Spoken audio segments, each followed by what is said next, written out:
In order to send an email later or schedule an email using Apple Mail on iPhone, what you need to do is go ahead and compose the email. So go ahead and write out the email like you want to write it. And then once you're ready to send the email, you tap and hold the send button in the upper right-hand corner. So tap and hold, and then you'll see an option here to send now, send later, or send at a specific time. So we'll just tap into send later, and then this will allow us to select a date. So we'll select tomorrow, and then we can tap into the time here, and we can even choose a time. So we can say we want to send this at 8:45 p.m. tomorrow, and you can even tap here to choose a different time zone.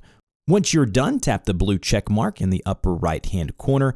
And now you're going to see in your list of mailboxes the option to select the send later option at the top, and it will show you all of the emails that are scheduled to send and the exact time and date in which they're going to do so. If you have any further questions, I'll have a pinned comment down below with frequently asked questions. And if you would, don't forget to like, share, and subscribe if this video helped you out, and I'll see you guys in the next video.